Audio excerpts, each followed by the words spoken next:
Raj Electronics and Home Appliances. Loan facility available.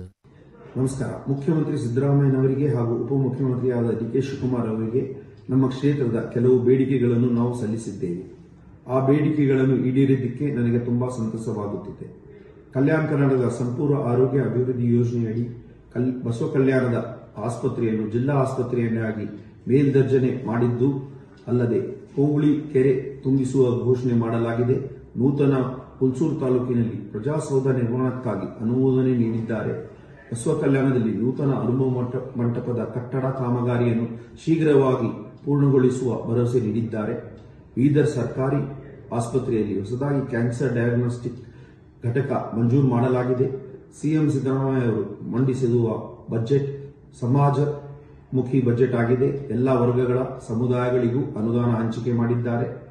Kalyana Karnataka ಭಾಗಕ್ಕೆ ಅನೇಕ ಉಪಯುಕ್ತ ಯೋಜನೆಗಳನ್ನು ಘೋಷಣೆ ಮಾಡಿದ್ದಾರೆ. ಗ್ಯಾರಂಟಿ ಯೋಜನೆ ಇದ್ದರೂ ರಾಜ್ಯಕ್ಕೆ ಬರೋಬ್ಬರಿ ಸುಮಾರು 4 ಲಕ್ಷ ಕೋಟಿ ಬಜೆಟ್ ಕೊಟ್ಟಿದ್ದಾರೆ. ಬಡವರ, ದೀನದಲಿತರ, ಮಹಿಳೆಯರ, ಅಲ್ಪಸಂಖ್ಯಾತರ ಮತ್ತು ರೈತರ ಪರ ಬಜೆಟ್ ಆಗಿದೆ. ಅತ್ಯುತ್ತಮ ಬಜೆಟ್ ನೀಡಿದ್ದಾರೆ. ಸನ್ಮಾನ್ಯ ಮುಖ್ಯಮಂತ್ರಿ ಶ್ರೀ ಸಿದ್ದರಾಮಯ್ಯ ಅವರಿಗೆ, ಉಪಮುಖ್ಯಮಂತ್ರಿಯಾದ ಡಿ.ಕೆ. ಶಿವಕುಮಾರ್ ಅವರಿಗೆ, ಎಲ್ಲ ಸಚಿವರಿಗೆ ಬಸವ ಕಲ್ಯಾಣ ಜನತೆ ಪರವಾಗಿ ನಾನು ಧನ್ಯವಾದಗಳನ್ನು ಅರ್ಪಿಸುತ್ತೇನೆ.